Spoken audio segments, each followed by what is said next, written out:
नमस्कार, न्यूज डंकामध्ये मी अमित काळे आपलं मनापासून स्वागत करतो। मित्रांनो, आज न्यूज डंकासाठी अशा एका व्यक्तिमत्वाने वेळ दिलेला आहे। काँग्रेसचे ज्येष्ठ नेते माजी आमदार अनंत गाडगीळ।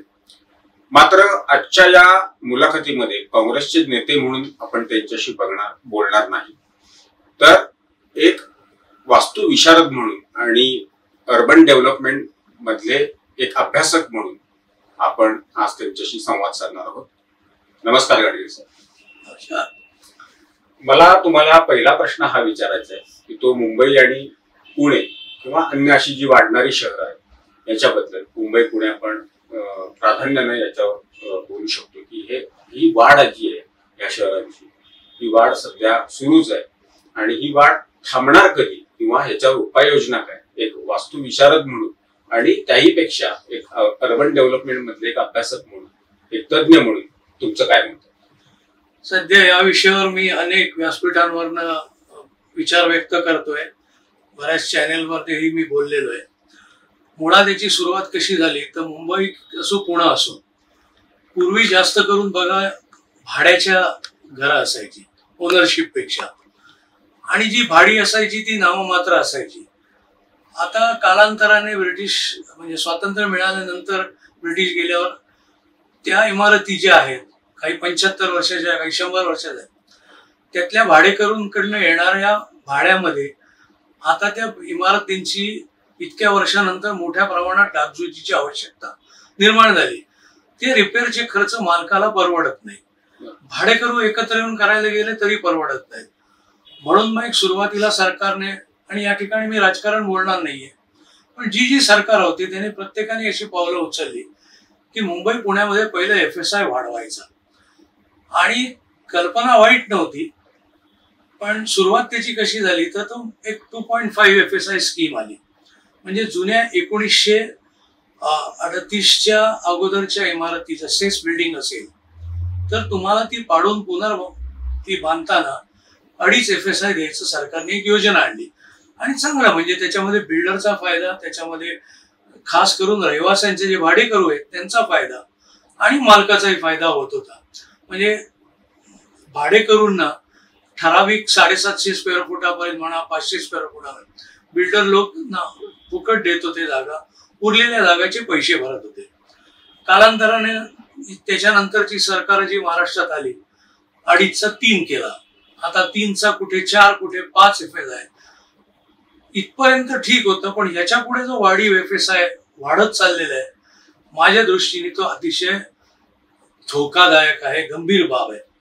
याचं कारण असं की मुळात लोक हे विसरत आहेत। मुंबईचं जर बोलायचं झालं, पुण्यात आमच्याकडे ठीक आहे की पसरलेलं मोठं जमिनी खूप आहेत आणि आजूबाजूला पण मुंबई हे मुळात 3 बाजूनी त्याला समुद्र आहे।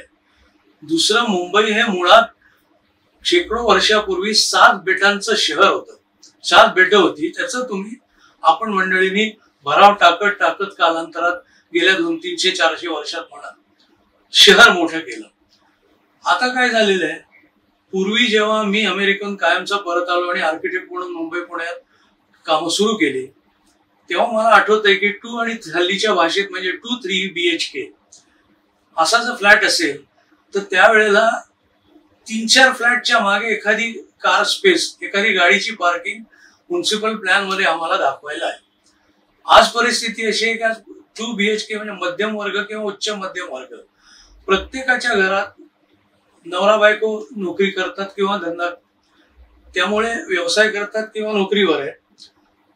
प्रत्येकाच्या किमान एक गाडी धरलं तर कुटुंबाच्या 2 ते 3 मोटारी, आणि किमान पुण्यासारख्या ठिकाणी तर 2-2 टू व्हीलर, स्कूटर, मोटरसायकल वगैरे। त्यामुळे 2-3 कुटुंबात मिळून एखादी असायची, आता एका कुटुंबात 2-3। म्हणजे एक पुण्यात मी त्याच्यावर एक असा गमतीशीर किस्सा ऐकला की पूर्वी मुलगा मुलगी एकमेकाला बघायला आले लग्न ठरवताना, की पूर्वी प्रश्न काय असायचे, मुलगा काय शिकलाय, पगार किती आहे, मुलगी काय शिकले, शिवणकाम येतं का, स्वयंपाक येतो का। मला परवा पुण्यात एकाने असा किस्सा सांगितला की एका मुलीला बघायला मुलगा आला, त्यांनी सांगितलं की आमचे फ्लॅट्स आहेत अमकं तमकं। मुलीच्या वडिलांनी पहिला प्रश्न विचारला की पार्किंगची जागा आहे का एवढं सोसायटी, नाही तर दररोज वाद होता. म्हणजे पार्किंग हे आता अत्यावश्यक बाब झालेली आहे. आणि माझं पोलिसांच्या बाबतीत एक प्रमुख वाहतूक कोंडी आणि वाहतूक समस्या हा नंतरचा वेगळा प्रश्न तुम्हाला विचारणारच आहे. हा प्रश्न स्पेसिफिक असा आहे की ही जी वाढ होते ही वाढ थांबणार कधी आणि याच्यावर उपाय. आता ते वाढ जरा कशी झाली आहे लक्षात घेतलं पाहिजे. ज्याला इंग्रजीमध्ये आपण विशियस सर्कल म्हणतो. FSI वाढत गेला, मग कुटुंब फ्लॅट्स वाढत गेले, कुटुंबाची संख्या वाढत गेली, मोटारींची संख्या वाढत गेली, रस्त्यावर लोड यायला लागला, इमारतींमध्ये पार्किंग कमी पडायला लागल्यावर त्या मोटारी रस्त्यावर यायला लागल्या, रस्त्यावर पोलीस नो पार्किंगचा बोर्ड लावून त्यांचा विषय संपवायचा. एक दोन ठिकाणी पुण्यामध्ये P1 P2 प्रकार सुरू झाला. छोटे रस्ते, त्याच्यात एक तुमचा रस्त्याचा भाग पार्किंगनी अडवला. आणि हा लोड आता आहे नाही. रस्त्यावर प्रवास करणाऱ्या गाड्यांची संख्या वाढल्यावर सरकारने किंवा प्लॅनर्सनी काय सुरू केलं, फ्लायओव्हरची पद्धत सुरू केली. आता बघा, एक फ्लायओव्हर संपला की दुसरा संपला की तिसरा. म्हणजे पूर्वी मुंबईचं उदाहरण घेतलं तर सायनपासून VT स्टेशन पर्यंत एखादा फ्लायओव्हर होता. आता तुम्ही VT स्टेशनवरनं निघा, CST वरनं, पहिला JJ ब्रिज येतो, त्याच्यानंतर भायखळा ते परळ येतो, परत हिंदमाताचा येतो, परत माटुंगा सायन किंग सर्कलचा तो येतो. म्हणजे लागोपाठ आता फ्लायओव्हर झाले. ह्यांनी काय व्हायला लागलेलं आहे, आता त्याला परत विचारांमध्ये दोन विचारसरणी आहे. तुम्ही इन्फ्रास्ट्रक्चर डेव्हलपमेंट, पायाभूत सुविधा जर जास्त वाढवत चालला शहरात तर आर्थिक दृष्ट्या ते चांगलं आहे असं काही अर्थतज्ञ म्हणतात. लोकांना रोजगार मिळतो, हा एक भाग आहे. पण प्लॅनिंगच्या दृष्टीने आर्किटेक्ट म्हणून मी बोलायला गेलो तर आता तुम्ही इतका त्याच्यावर लोड टाकताय शहरावर की इन्फ्रास्ट्रक्चर मध्ये फ्लायओव्हर वाढलेत, पण ते फ्लायओव्हर भले 50 वर्ष 100 वर्ष टिकतील, पण ते फ्लायओव्हर ती सेवा जी देतात ती जेमतेम आता 15-20 वर्ष देत आहेत. कारण 15-20 वर्षानंतर त्या फ्लायओव्हरवर इतकी गर्दी होते की नवीन त्याच्या डोक्यावर फ्लायओव्हरची आवश्यकता भासायला लागली. म्हणून तुम्ही आता सीलिंग वगैरे जे झालंय वरळी, तिथे बघा आता वरळी बांद्रा सीलिंग किंवा नवीन एका फ्लायओव्हरच्या डोक्यावर दुसरा फ्लायओव्हर, म्हणजे परदेशात असं 2-3 फ्लायओव्हर. त्याच्यामुळे काय होत आहे, एका विशेष सर्कल मध्ये आपण अडकतोय आणि मूळ प्रश्नाकडे आपलं दुर्लक्ष होत आहे. लोकसंख्या वाढते, वाहनं वाढतायत, फ्लायओव्हर वाढतायत, फ्लायओव्हरचं आयुष्य 15 ते 20 वर्ष सेवा देण्याचं आहे आणि प्रचंड खर्च हा इन्फ्रास्ट्रक्चरवर चाललेला आहे. त्यामुळे बाकीच्या सुविधांकडे दुर्लक्ष केलं जात आहे. आता प्रश्न विचारला जातो की मग याला सोल्युशन काय, तर माझं स्पेसिफिक सोल्युशन त्याला एक असं आहे की मुंबई पुणे नाशिक मुंबई यामध्ये छोट्या छोट्या नव्या मुंबई तयार करायच्या. त्याला आमच्या भाषेत सबग्रोथ सेंटर किंवा सॅटेलाइट टाउनशिप. म्हणजे काय होईल, उठसूट सगळे मुंबईत येतात, उठसूट सगळे पुण्यात येत आहेत, ते होणं थांबेल. याच्या सबग्रोथ सेंटर्स आहेत नव्या मुंबई सारख्या, त्या डिझाईन करताना सुद्धा काय केलं पाहिजे, तर टाटा असेल, गोदरेज असेल, बिर्ला असेल, रिलायन्स, मोठमोठ्या कंपन्यांना तुम्ही जी जागा देणार किंवा बँकांना म्हणा किंवा, तर ज्यांना तुम्ही जागा देणार त्यांना अट घातली पाहिजे की तुमचे किमान 75% तरी कर्मचारी हे त्या शहरामध्ये राहिले पाहिजे. नाहीतर मग नवीन शहरं तयार करायची आणि पुन्हा येरे माझ्या मागल्या. म्हणजे पुन्हा जे नव्या मुंबईत चूक झाली की लोक राहायला लागले मुंबईत आणि कामाला जायला लागले नव्या मुंबईत. मग शेवटी तुम्हाला चार्ल्स कोरियाची ओरिजिनल कल्पना बाजूला टाकून तुम्हाला रेल्वे पण आणावी लागली. पुन्हा 2-2 आता तुम्हाला खाडीवर ब्रिज घालावे लागले. तर इंडिपेंडंट सर्व करणारी अशी टाउनशिप बांधायची ज्याच्यामध्ये चांगली शाळा, ज्याच्यामध्ये चांगलं हॉस्पिटल, ज्याच्यामध्ये शॉपिंग सेंटर म्हणा, सगळ्या सोयी ज्या मुंबई पुण्यात आहेत त्या छोट्या स्वरूपात त्याच्यामध्ये आणायच्या. आता एक उदाहरण देतो परदेशातलं की आता शहरांमधनं शाळेचा सुद्धा मोठा प्रश्न निर्माण झाला. शाळेला प्रचंड FSI दिला जातोय. FSI दिल्याने शाळांच्या विद्यार्थ्यांची संख्या वाढते. लोक प्रश्न विचारतात, मग आम्ही शाळेत जायचं कुठे? शाळा वाढल्या, विद्यार्थी वाढले की स्कूल बसेस वाढत आहेत, स्कूल बसेस आणि स्कूल व्हॅन वाढत आहेत. त्या शाळेच्या वेळेला पार्किंगचा सत्यानाश करतात, गर्दी करतात आणि प्रत्येक ठिकाणी जिथे शाळांमध्ये हा प्रश्न आलाय, स्थानिक रहिवासी आणि शाळा किंवा शाळेची ती वाहन ज्याच्यामध्ये संघर्ष सुरू झालेला आहे. आणि रहिवाशांना पार्किंग मिळत नाही, शाळेच्या बसेस एन्क्रोच करत आहेत. हा अनेक शहरांमधनं हा प्रश्न उपस्थित होईल. तर शाळा चांगल्या जर अशा सबग्रुप सेंटरमध्ये बांधल्या तर फ्रान्सचं उदाहरण देतो की फ्रान्समध्ये तुम्ही मुलाला 3 किलोमीटर परिसरामध्ये तुमच्या मुला किंवा मुलीला शाळेत घातलं पाहिजे असा नियम आहे. समजा तुम्हाला म्हणजे त्याच्या बाहेर जाऊन जर चांगली शाळा असेल आणि त्याच्यात घालायचं असेल तर घाला, हरकत नाही, पण मग वेगळा एन्क्रोचमेंट टॅक्स भरावा लागतो. म्हणजे तुम्हाला घराच्या जवळच्या शाळेत तुम्ही मुलाला नाही घातलं, लांब घातलं तर हरकत नाही, मग तुम्ही टॅक्स भरा की तुम्ही रस्त्याला लोड आणता याचा. आता त्याला काउंटर मग लोक आर्ग्यू करतात की आमच्या 3 किलोमीटर परिसरात चांगली शाळाच नसेल तर काय. म्हणून मग सरकार, जे कुठलं सरकार सत्तेवर आहे त्यांनी त्या ठिकाणी चांगल्या शाळा जवळपास निर्माण कराव्यात. यांनी काय होईल बघा, तुम्ही शाळाच्या सुट्टी लागली की तुम्ही मुंबई पुण्यातल्या ट्रॅफिक बघा, थोडासा नाही म्हटलं तरी सुटसुटीत होतो. आणि शाळांच्या पिरियडमध्ये आणि तुम्ही सर्वे करा, त्यामुळे वाहतुकीची म्हणजे वाहतूक सुरळीतपणे चालायला. जेवढं मोटारी वाढतंय जेवढे त्याच्यामध्ये प्रदूषणाचे प्रश्न हे निर्माण व्हायला लागले. 1997 साली टाइम्स ऑफ इंडियाने मला मी हा पुढचा प्रश्न तुम्हाला विचारणार होतो की मला आठवते की 97 साली तुम्ही एक टाइम्स ऑफ इंडिया मध्ये लेख लिहिलेला होता आणि मुंबईच्या वाहतुकीच्या संदर्भामध्ये तो खास करून लेख होता. आणि त्यावेळेला तुम्ही कोस्टल रोड आणि मेट्रो मोनो अशी संकल्पना त्यावेळेला मांडलेली होती. त्यामागची म्हणजे तुम्हाला त्यावेळेला सुचलं कसं, किंवा तुमची कल्पना काय होती, काय तुम्हाला हे सुचलं कसं, का वाटलं की हे करायला हवं मुंबईत?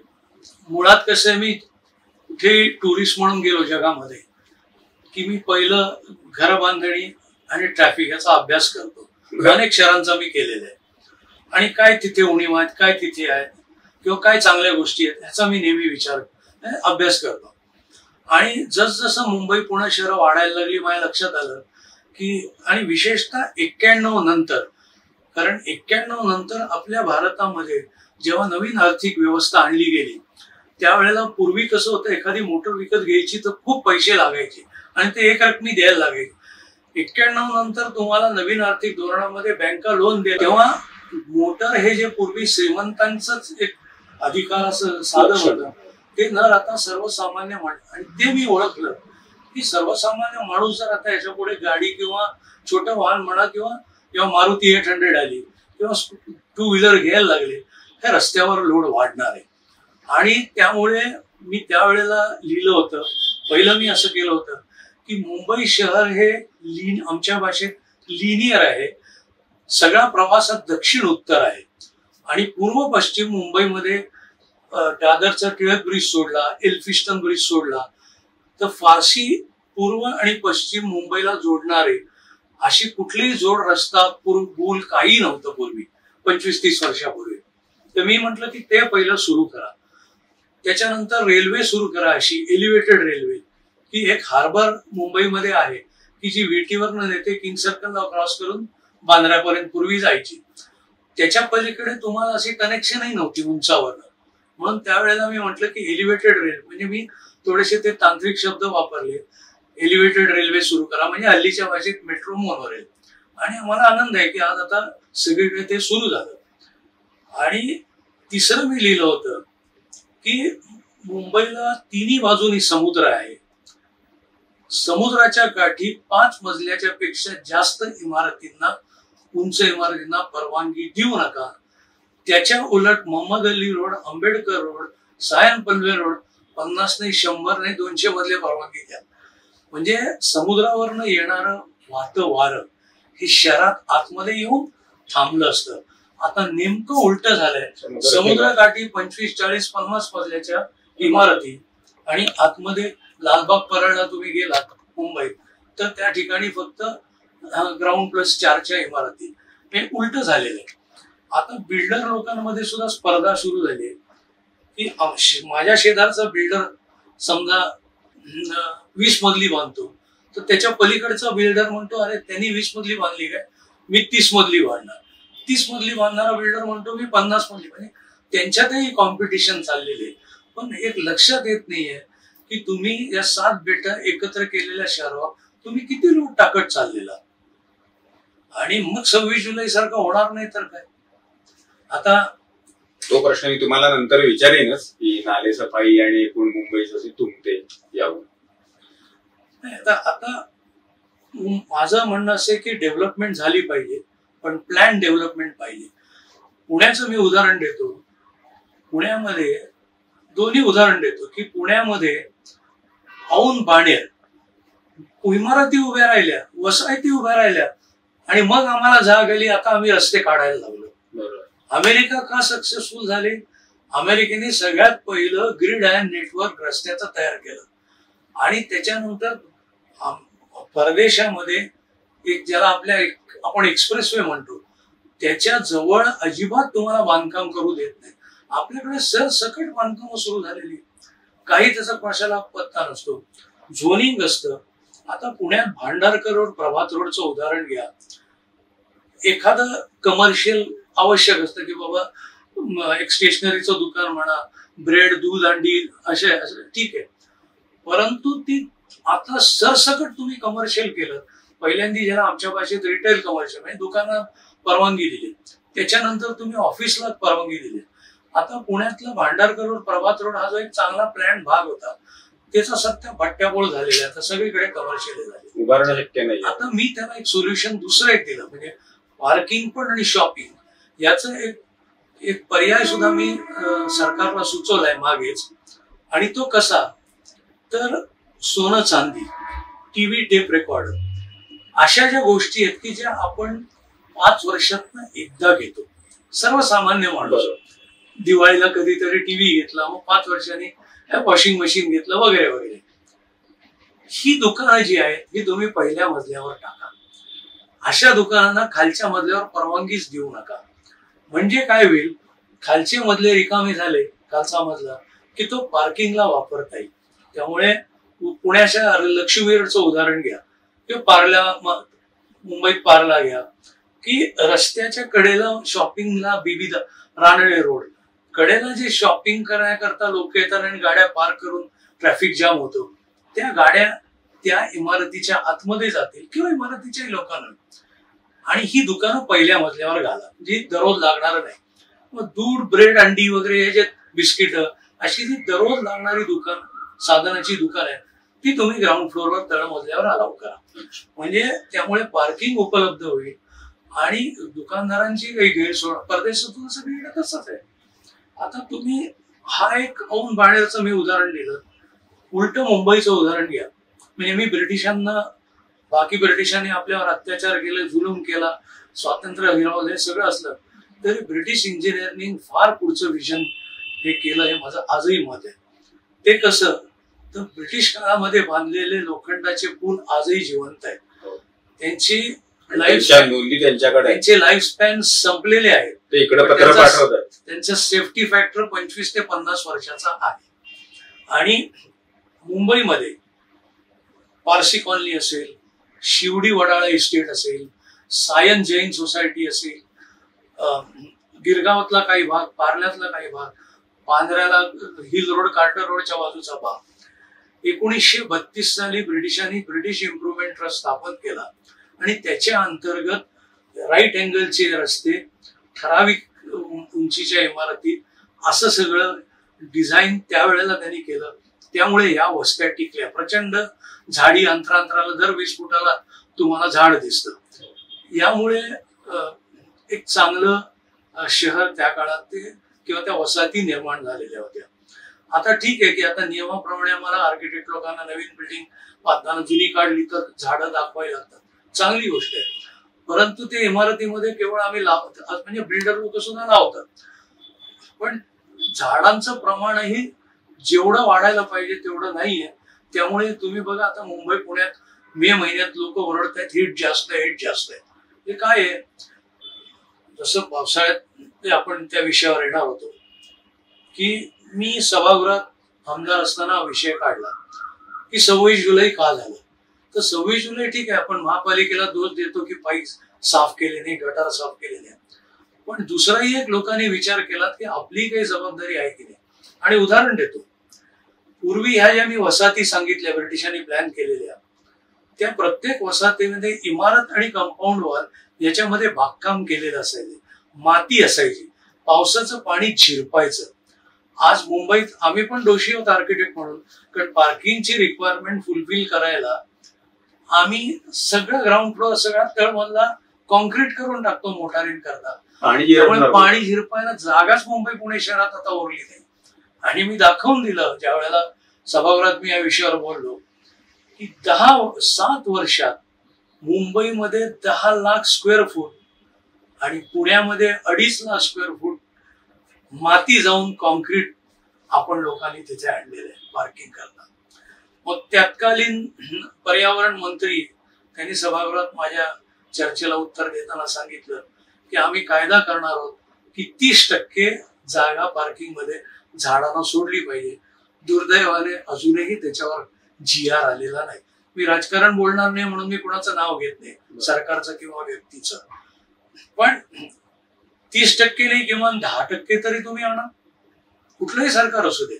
माझं म्हणणं असं आहे की इमारतीच्या भोवती कम्प्लीट कॉन्क्रीट न करता 10% तरी जागा ही बागकामाला सोडली पाहिजे, म्हणजे पाणी झिरपेल.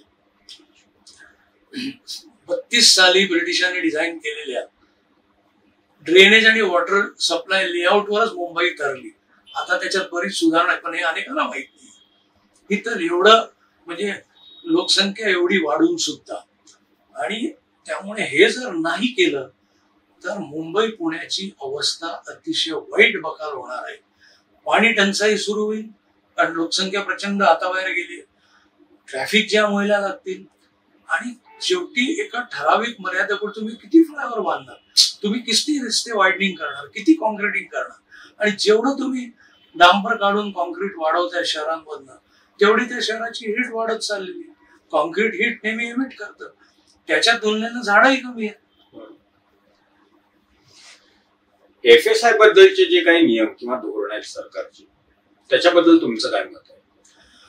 नाही, मी सुरुवातीलाच ते म्हटलं की फार FSI आता हाताबाहेर जाणारा वाढू द्यायला परवानगी देऊ नका, किंवा जर देणार असाल मग 10 नाही 20 मजलीने, 5 नाही 10 FSI देणार असाल तर झालंय काय की पूर्वी जेव्हा एक FSI होता मुंबईत, 1 किंवा 1.33 असायचा, त्यावेळेला 2 इमारतींच्या मधलं जे अंतर होतं जवळपास थोडीच त्याच्यामध्ये वाढ झाली आहे, आणि काही ठिकाणी 5 FSI देण्यात आलेले आहे. म्हणजे विनोदाने म्हणतात की उंच इमारतींमध्ये दुसऱ्याच्या गॅलरीमध्ये बाल्कनीमध्ये घातलेले वाळत घातलेले कपडे आपण काढू शकतो. विनोदाचा भाग सोडा. आता उदाहरणार्थ बघा तुम्ही, लोअर परळला जे इमारती झाल्यात मुंबईत, इतक्या चिकटून झालेले आहेत, इमर्जन्सीला ते अतिशय वाईट आहे. काही ठिकाणी म्हणजे वास्तविक FSI वाढवताना त्यावेळेला एक हायकोर्टामध्ये केस झाली होती, त्याच्यामध्ये दखल घेण्यात आली की फायर ब्रिगेड किंवा अँब्युलन्सला जाण्यापुरता तर रस्ता पाहिजे. काही ठिकाणी तर तेही सोडण्यात आलेली जागे लागतात, आपण पोहोचूच शकत नाही गाड्या. दुसरं एक कसं आहे की लोकही त्याला जबाबदार आहे. आगीचं जे तुम्ही उदाहरण दिलं, आता एक सांगतो की उंच इमारतींमध्ये 7-8 मजले झाल्यावर एक मजला तुम्हाला रेफ्यूज करून मोकळा सोडावा की इमर्जन्सीला आग लागली वगैरे. पण उंच इमारतींना 2 जिने पण आवश्यक असतात, एक फायर एस्केप डोर. मी बांद्रा कुर्ला कॉम्प्लेक्स मध्ये काही कंपन्यांचा मी आर्किटेक्ट मीटिंगला गेलो, आणि तेव्हा मी काही ठिकाणी जिने चालत चढलो. माझ्या लक्षात आलं की जिने लॉक करून ठेवलेले. मग त्या कंपन्यांना मी सांगितलं की अरे यार कशा करताय लोक तिथे का, तर बाबा आमचे ड्रायव्हर लोक, पिऊन लोक पत्ते खेळत बसतात, अशी लोकांनी मला कारण दिली, म्हणून तुम्ही जिने लॉक केलेत. फार म्हटलं उद्या इमर्जन्सी वेळ आली, देवदयाने होऊ नये, आग लागली, काय झालं, तुम्ही बाहेर कसे पडणार पटकन, त्याच्यासाठी तर ते बनवले. हे सुद्धा मुंबई पुण्यामध्ये लोक पाळत नाहीये. लॉक केलं की लॉबी परत ती वापरता येते लोकांना. ती हे अशी सगळ्या गोष्टी घडताय, त्या लोकांनी सुद्धा, सगळंच सरकार कुठलंही असू दे दोष देऊन उपयोग नाही, आपणही काहीतरी थोडेसे प्रिकॉशनरी मेजर घेतले पाहिजे. ही जशी शहरं वाढतायत, मगाशी तुम्ही वाहतुकीचा उल्लेख केला, वाहनही वाढतायत, ही जी वाहतूक समस्या आहे ही समस्या प्रचंड गंभीर आहे. आणि ही केवळ मुंबईत आहे, पुण्यात आहे असं नाही, सगळ्याच शहरांमध्ये, अगदी खेडेगावामध्ये सगळी तुम्ही गेलात तरी तिथं सुद्धा तुम्हाला ट्रॅफिक लागतं, थांबायला लागतं. याच्यावर कसा मार्ग काढणं? म्हणजे हे फ्लायओव्हर बांधणं, रस्ते रुंदीकरण करणं हा एकमेव त्याला मार्ग आहे का अजून काही वेगळे मार्ग?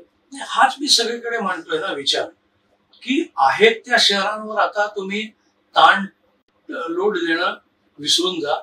नवीन नवीन शहर निर्माण करा, नवीन नवीन एरिया निर्माण करा. जसं मी सुरुवातीला सांगितलं, सब ग्रोथ सेंटर किंवा सॅटेलाइट सेंटर नव्या मुंबईपासून हे करून. आता परदेशामध्ये सुद्धा ट्रॅफिकची परिस्थिती तशी न्यूयॉर्क सारख्या शहरामध्ये, पण तरी सुद्धा त्यांच्याकडे प्लॅनिंग सुरुवातीला झाल्यामुळे आता तिथे ट्रॅफिक जाम होतात, तिथे पार्किंगचे प्रॉब्लेम आहे.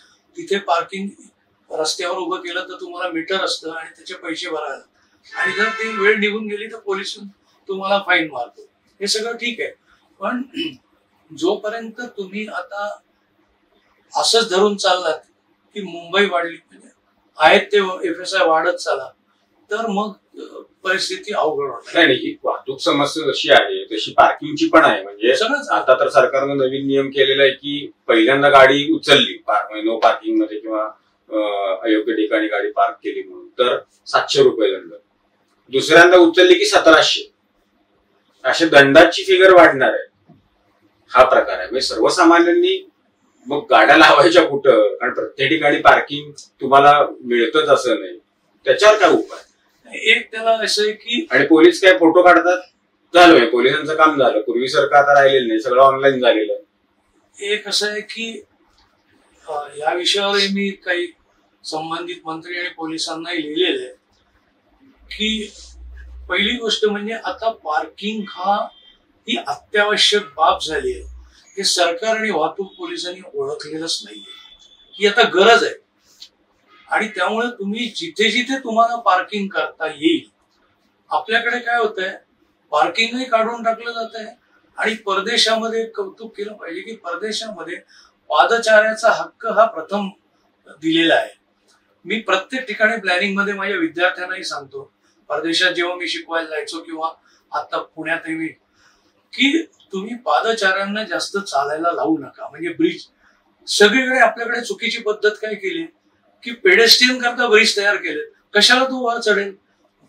आता बघा, CST स्टेशनच्या समोरचं उदाहरण घ्या. ब्रिज केले, कोणी ते ब्रिज वापरत नव्हतं. मग दोरखंड लावून ट्रॅफिक पोलीस उभे राहायला लागले. गर्दी झाली की ते दोरखंड खाली करायचे, लोंढे धावत यायचे स्टेशनकडे, परत हे करायचे. म्हणजे तुम्ही यंत्रणेवर डबल ताण करताय. आणि दुसरं कसं आहे की आपल्याकडची वाहतूक व्यवस्था नीट होत नाहीये.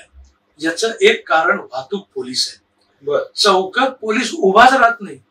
परदेशात तुम्हाला कुठेही, परदेशात गरजच लागत नाही, पण तुम्हाला परदेशामध्ये चौकात, आपल्या भाषेत म्हणजे ट्रॅफिक सिग्नलच्या इथे वाहतूक पोलीस उभा असतो.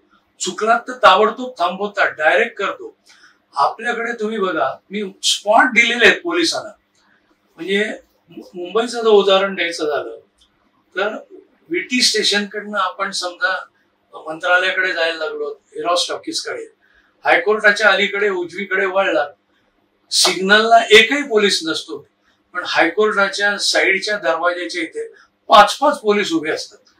वळला सिग्नल की फोटो घेणार, पार्किंग गेलं की फोटो घेणार. आणि यांनी काय झालेल्या लोकांच्या तक्रारी आहेत की हे जे पोलिसांच्या हातात आता मशीन दिलंय फोटोचं, त्यांनी खूप ब्लॅकमेलिंग सारखं, म्हणजे भीती टाकायची की बघा मी तुझा फोटो घेतला.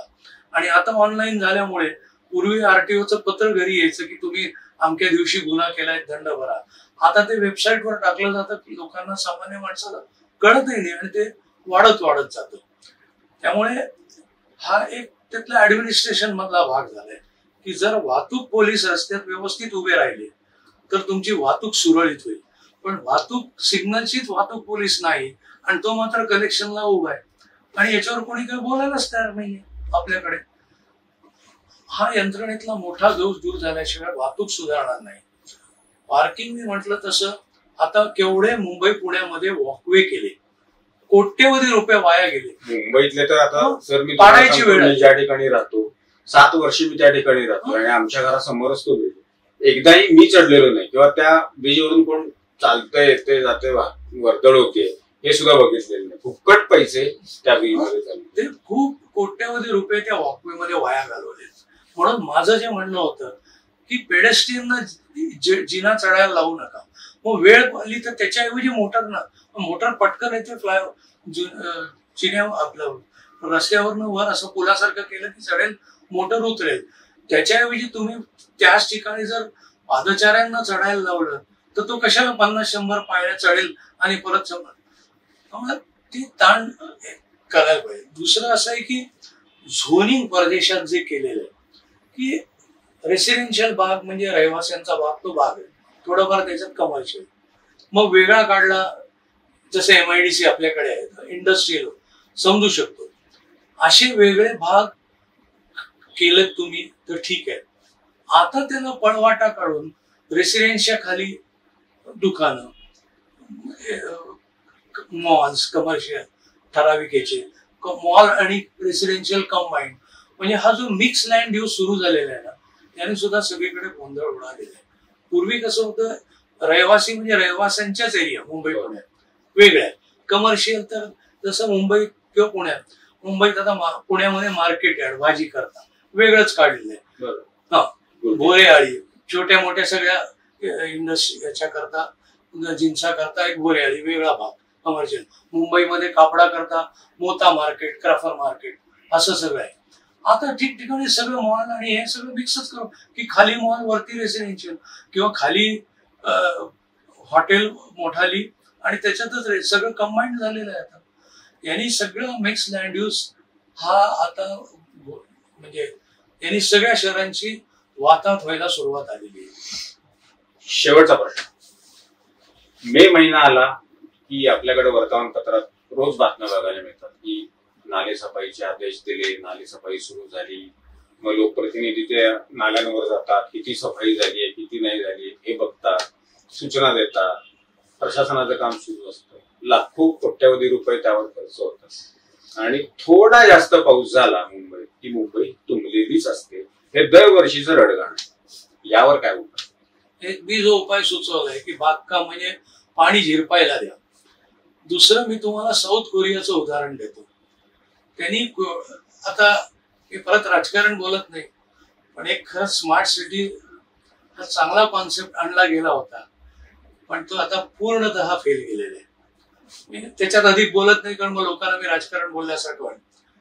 परंतु या काँगडो शहरातनं वगैरे काय केलंय की आपल्याकडे कसं कचऱ्याच्या बॅगा, मग आता एक वेगळी पद्धत, ओला कचरा सुका कचरा घरातनं टाकायचा. या कोरियन शहरामध्ये प्रत्येक फ्लॅटच्या बाहेर एक शूट तयार करण्यात आलेले आहे. म्हणजे कचरा तुम्ही त्याच्यात टाकायच्या, यंत्रणेने इमारतीच्या खाली तो जाईल, त्याच यंत्राच्या आधारे खाली पडलेला कचरा हा तुमच्या म्युन्सिपालिटी किंवा शहराची जर ड्रेनेजची व्यवस्था आहे त्याला तो डायरेक्ट कनेक्ट होईल. आपलं बाथरूम मधलं ड्रेनेज वेगळं आणि हा आपण स्वयंपाकघरातला कचरा म्हणा, घरातला कचरा म्हणा, कागदाचा, भाजीपाल्याचा कचरा, हा शूट मधनं खाली परस्पर जातो. म्हणजे तुम्हाला कॉर्पोरेशनची गाडी सकाळी घंटा वाजवत येणार, कचरा कलेक्ट करणार, हे काही प्रकार नाहीत. आणि ते सट केले जातात एका ठराविक अंतरावर किंवा हवेच्या फोर्सने अंडरग्राउंड पाईप मध्ये हवा सोडली जाते आणि ती एका लांब ठिकाणी जिथे प्रोसेसिंग होतं त्या ठिकाणी तो हे केला जातो. त्यामुळे अशा प्रकारच्या आधुनिक पद्धती, भले खर्च होऊ दे, आधुनिक पद्धती जर सुरू केल्या तर हे ड्रेनेज सारखे हे प्रश्न राहतील असं मला वाटत नाही. याला एक म्हणजे पार्किंग, ड्रेनेज या सगळं एकत्रित करता. एक उदाहरण मी त्यावेळेला सुद्धा लिहिलं होतं की मुंबई पुणे शहरामध्ये जी ग्राउंड आहेत खेळायची, ती ग्राउंड उचला, उंच, त्याच्यावर लॉन करता येतं. हल्ली घराघरात सुद्धा लॉन करतात. म्हणजे ग्राउंड तसंच राहील पण तुम्ही ते कॉन्क्रीट स्लॅब टाकून उचललं, त्यामुळे ग्राउंड मध्ये साठणारं पाण्याचं आणि मग त्याचा ड्रेनेजवर येणारा लोड हा कमी होईल आणि खाली पार्किंग सुद्धा उपलब्ध होईल. आता उदाहरण दिलं होतं ओव्हल मैदानाचं. ओव्हल मैदान तुम्ही समजा उदाहरणार्थ उचललं, भले 100-200 कोटी जातील, पण हजारो गाड्या खाली मावतील, वरती क्रिकेट खेळणारे लोक तसेच राहतील, काही त्याच्यात फरक पडणार नाही.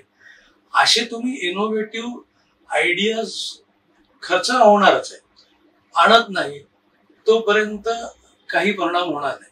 नाहीतर मग पुणे विद्यापीठाच्या बाहेर ब्रिज बांधला, 100-200 कोटी वाया गेले, तो पाडला, आता दुसऱ्या डिरेक्शनला आला. म्हणजे ट्रॅफिकचा पूर्णतः स्टडी न करता बांधला होता का, परंतु वादाचा मुद्दा, मी अधिक त्याच्यावर बोलत नाही. परंतु चुकीचं प्लॅनिंग करून ब्रिज बांधण्यापेक्षा हे अशा तऱ्हेचे काही उपाय जर सुचवले की ग्राउंड उचलायची, त्याच्या खाली पार्किंगला परवानगी द्यायची, आणि मग ते पाणी जे साठून राहतं आणि ड्रेनेजवर लोड येतो, या गोष्टी तरी तशा कमी होत राहतील. जगात अनेक ठिकाणी असे वेगवेगळ्या पद्धतीचे प्रयोग करण्यात आलेले आहेत. आनंदजी, असं 2 मिनिटं गृहीत धरा की आपली ही मुलाखत राज्याचे मुख्यमंत्री देवेंद्र फडणवीस बघतायत. एक वास्तू विशारद म्हणून, जग फिरलेली व्यक्ती म्हणून, आणि सगळी डेव्हलपमेंट तुम्ही बघितलेली आहे, त्यावर तुमचा अभ्यास आहे, तज्ञ व्यक्ती म्हणून अगदी 2 वाक्यात तुम्ही फडणवीस साहेबांना काय सांगाल? कॅमेराकडे बघून बोला.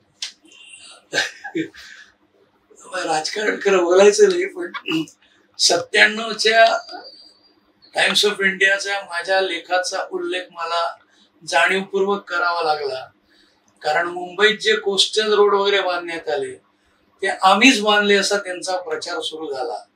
ती आमचीच कल्पना असं जेव्हा चर्चा सुरू झाली तेव्हा माझी पाठ थोपटायची माझी इच्छा नव्हती, पण नाईलाजाने मला दाखवावं लागलं की ती कल्पना मुळात 97 साली मी मांडलेली आहे.